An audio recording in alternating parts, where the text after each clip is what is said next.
مرکز یکجہتی اسلام، افلاک سے اونچا شہ لالاک کا ہے نام، ہے ذات نبی مرکز یکجہتی اسلام، افلاک سے اونچا شہ لالاک کا ہے نام۔ اعوذ باللہ من الشیطان الرجیم، بسم اللہ الرحمن الرحیم، الحمد للہ رب العالمین بارئ الخلائق اجمعین، ثم الصلاة والسلام علی اشرف الانبیاء والمرسلین، حبیبنا و حبیب الہ العالمین، الذی سمی فی السماء احمد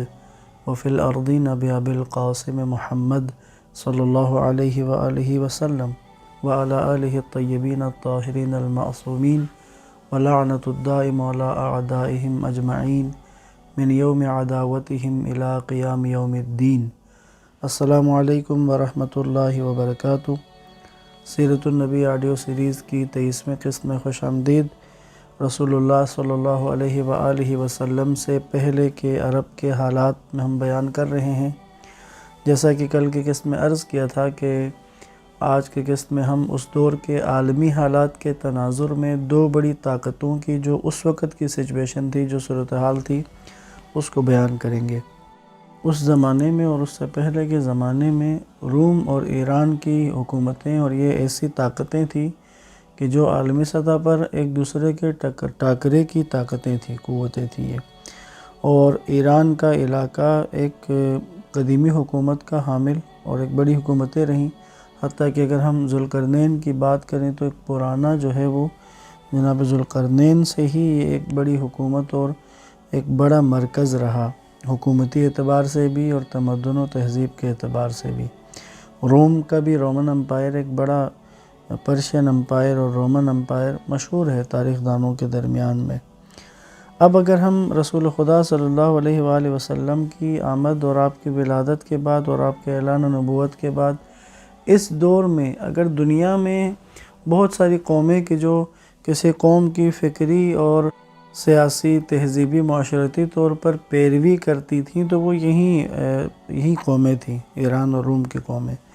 لیکن اللہ کے نبی کی جب آپ تشریف لائے ہیں اور آپ نے عرب کے اندر سے اسلام کے اس نور سے منور کر دیا پورے عرب کو، اس وقت ان دونوں حکومتوں کی حالت کیسی تھی، وہاں کے رہنے والے باشندے کس سطح پہ زندگی گزار رہے تھے اور ان حکومتوں کے ساتھ وہاں کے عوام کے تعلقات کیسے تھے، اس موضوع پر انشاءاللہ آج کے قسط میں اور شاید ایک آدھ قسط اور ہم اسی حوالے سے تھوڑی سی تفصیل کے ساتھ باتوں کو بیان کریں گے۔ بس اس زمانے میں جس کی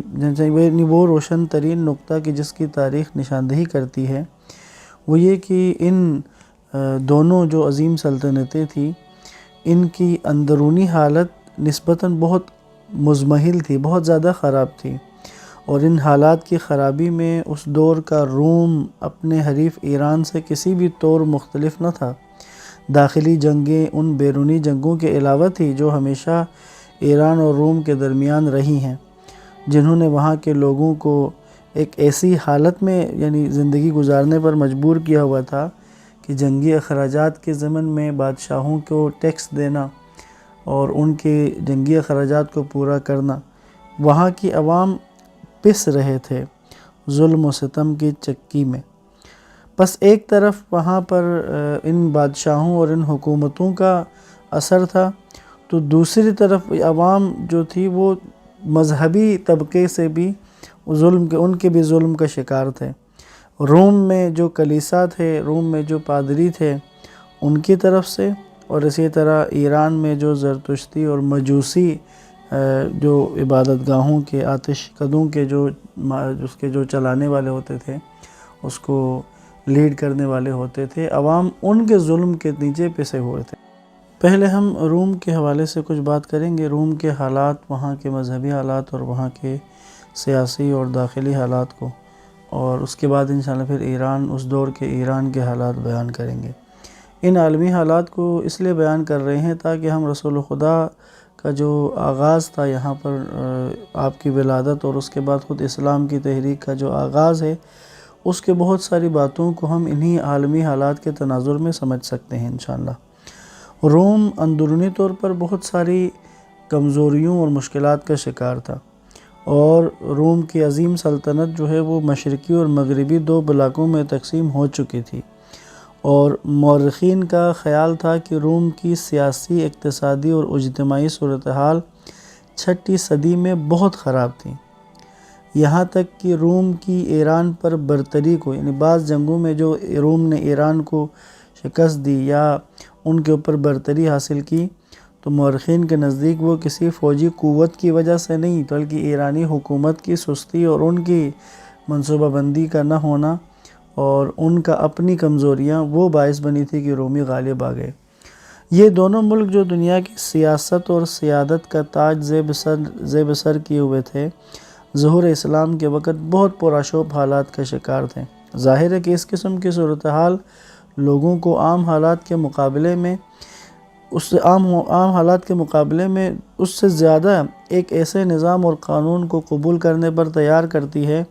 جو انہیں ہلاکت سے نجات عطا کر کے ان کی زندگیوں کو سدھار دے۔ یعنی روم کی جو عوام تھی یا روم کے لوگ تھے یا ایران کے لوگ تھے، وہ اپنے اس موجودہ سسٹم، ان موجودہ حکمرانوں، ان موجودہ مذہبی پیشواؤں کے سامنے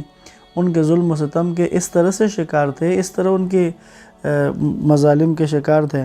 کہ ان حالات کے اندر ایک نئے نظام کو، کہ جو اسلام کا پیغام دنیا کے اندر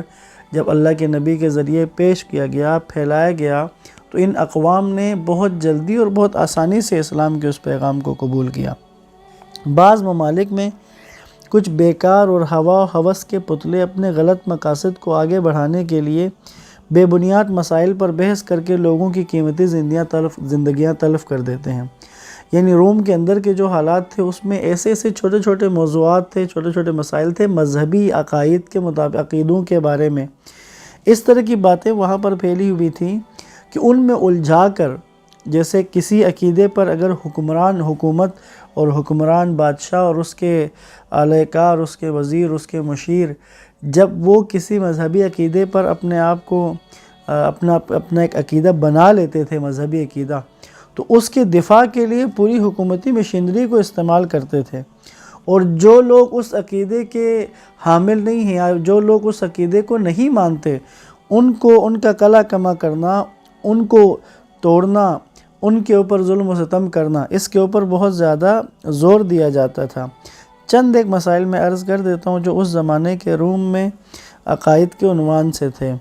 کہ جیسے اس زمانے میں کہتے ہیں کہ ایک ایسی کتاب تھی کہ جو وہاں باضابطہ پڑھائی جاتی تھی اور 400 سال تک ایک قانونی کتاب کی حیثیت سے وہ پڑھائی جاتی رہی ہے۔ اس کتاب کا ایک حصہ اس بحث پر مشتمل تھا کہ آیا چند فرشتے سوئی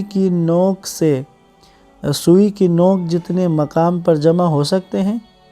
یا نعوذ باللہ من ذالک اللہ کی بائیں آنکھ کی پتلی سے دائیں آنکھ کی پتلی تک کتنے فرسخ کا فاصلہ ہے۔ بدبخت روم بھی جبکہ بیرونی جنگوں میں اس کا دامن الجھا ہوا تھا، داخلی اختلافات کا ایک سیلاب جو عام طور پر مذہبی رنگ لیے ہوئے تھا، روز بروز ملک کو تباہی کے کنارے کے قریب کر رہا تھا۔ شریر اور دھوکے باز یہودیوں نے جب یہ دیکھا، یعنی جب عیسائی مذہب کے حامل افراد وہاں پر اس طرح کی بحثوں میں الجھے ہوئے تھے ایک دوسرے کے درمیان، یا میں یوں کہوں کہ عیسائیت کے کچھ فرقے بن گئے اور وہ آپس میں عقائد کے موضوع پر ایک دوسرے کے ساتھ الجھے ہوئے تھے، تو ایسے موقع پر یہودیوں نے جب یہ دیکھا کہ روم کے فرما رواؤں کا ظلم و ستم حد سے گزر چکا ہے، تو وہ روم کی حکومت کے خاتمے کی تدبیر کرنے لگے۔ اور تاریخ میں آتا ہے کہ ایک مرتبہ تو انہوں نے اس کے دارالحکومت پر، انطاکیہ پر قبضہ بھی کر لیا، اور بڑے پادری جو تھے اس وقت وہاں کے، جو عیسائی بڑا پادری تھا، اس کو گرفتار کر کے اس کے ناک اور ہونٹ کاٹ دیے یہودیوں نے۔ اور اسی طرح جب یہودیوں نے ایسا کیا تو کہتے ہیں کچھ مدت کے بعد روم کی حکومت نے انتقامی کارروائی کر کے انطاکیہ کے یہودیوں کو ان کا قتل عام کر دیا۔ یہ بے رحمانہ قتل و غارت روم کے یہودیوں اور عیسائیوں کے درمیان کئی مرتبہ ہوئی ہے، اور کبھی یہ جو ان کا آپس کا جھگڑا ہوتا تھا، ان کی مخاصمت ہوتی تھی، وہ ملک سے باہر تک سرایت کر گئی۔ مثلا یہودیوں نے ایک مرتبہ ایران کے بادشاہ سے 80,000 عیسائیوں کو خریدا اور انتقام کی خاطر انہیں بھیڑ بکریوں کی طرح ذبح کر دیا۔ یعنی جو روم میں ان کے خلاف جو رومی بادشاہ اور وہاں کی حکومتوں نے جب ان کے خلاف مزاحمت کی، یہودیوں کو قلع قمع کیا، ان کے قتل عام کیے، انہوں نے ایران کے بادشاہ سے ہزاروں عیسائیوں کو غلامی میں غلام کے طور پر خریدا اور ان سب کو قتل کر دیا۔ بس یہاں ایک اندازہ ہوتا ہے کہ ظہور اسلام کے وقت کے پرآشوب حالات کا ہمیں اندازہ ہوتا ہے، ہم صحیح طرح اس کو سمجھ سکتے ہیں، اور ہمیں یہ سمجھ آتی ہے کہ اسلام کی نجات بخش تعلیمات اس تاریک ماحول میں انسانی فکر کی پیداوار نہیں ہے، کیونکہ انسانی فکر کی حالت تو یہ تھی کہ روم اور ایران اس زمانے کی جو متمدن ترین قوتیں تھیں، ان کے اندر کے مسائل اس طرح کے تھے کہ چھوٹی چھوٹی باتوں پر الجھ کر اور ایک دوسرے کو قتل عام کر دینا۔ بس اسی طرح اس طرح کے عقائد، بے بنیاد عقائد پر رومی عوام وہاں کے حکمرانوں اور وہاں کے مذہبی طبقے کے درمیان پس رہے تھے۔ اسی طرح حضرت عیسیٰ علیہ السلام کے بارے میں جو عقائد تھے عیسائیوں کے، اس موضوع پر بھی مسیحیت بہت سارے گروہوں میں تقسیم تھی اور پھر ان کے آپس کے اختلافات بھی تھے۔ اسلام نے حضرت عیسیٰ علیہ السلام کے بارے میں جو دو ٹوک اور واضح عقیدہ بیان کیا،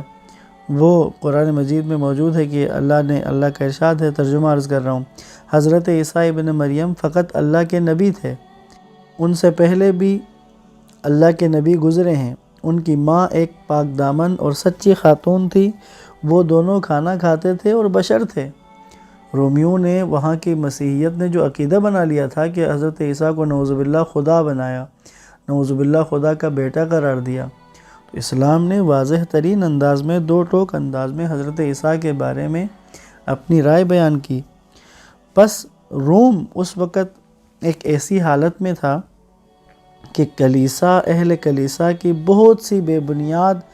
اور ایسے موضوعات کہ جو خود انسانی عقل جن کو قبول نہ کرے،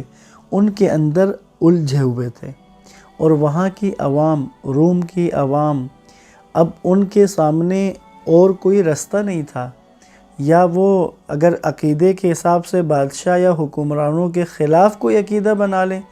ان کے عقیدے کے خلاف کوئی نظریہ قبول کریں، تو انہیں ان کے ظلم و ستم کا سامنا کرنا پڑتا تھا۔ اور اگر کسی جگہ کسی نے کوشش کی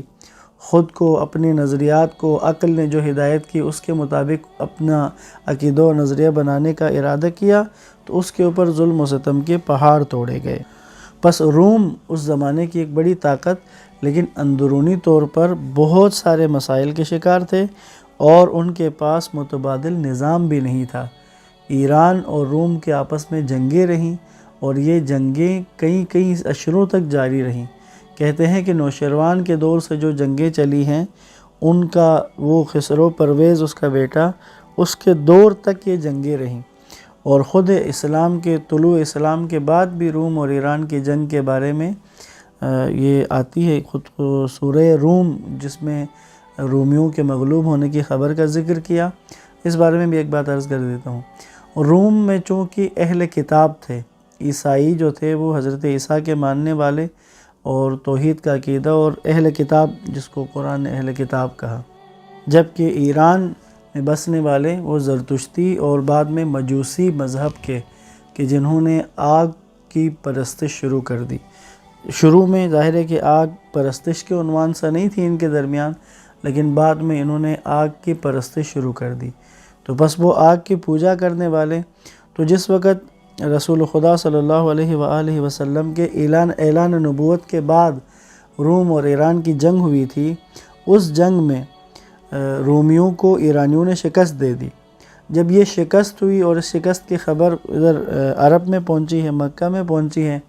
چونکہ ایرانی آگ کی پوجا کرتے تھے